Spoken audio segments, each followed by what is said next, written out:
لیستون پزنت پرزنت داوود ابراهیمی ساند رکورد مسعود زرگوش تنها.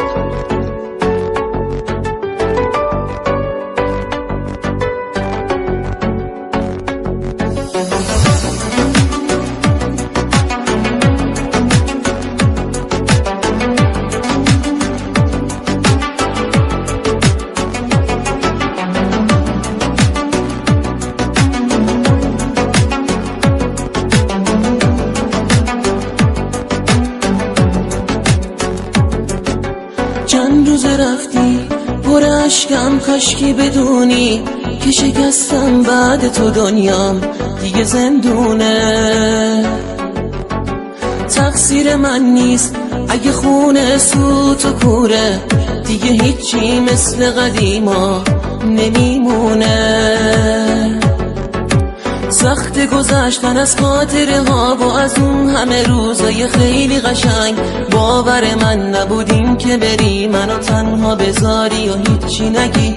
رفتن تو همش خواب و خیاله، از اینجا نمیری این حرفا محاله. هرچی بخوای دیگه همون میشم، فقط بگو میمونی پیشم. چشمای من دیگه اشکی نداره، صدای من بی تو رنگی نداره. این همه بغض توی صدای من میگه زندگی بی تو ارزشی نداره.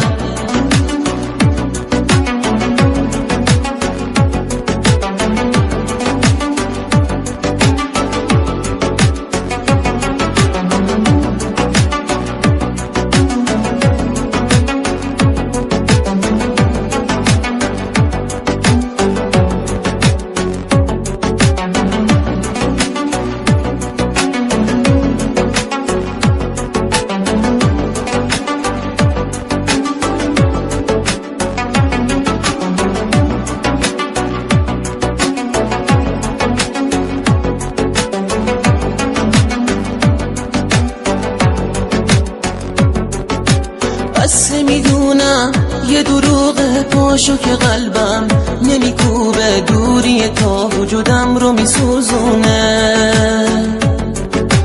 بارون امشب توی این شهر گریه ابراز که میباره واسه آتیش تو قلب من. سخت گذشتن از خاطره ها و از اون همه روزای خیلی قشنگ، باور من نبودیم که بری منو تنها بذاری و هیچی نگی.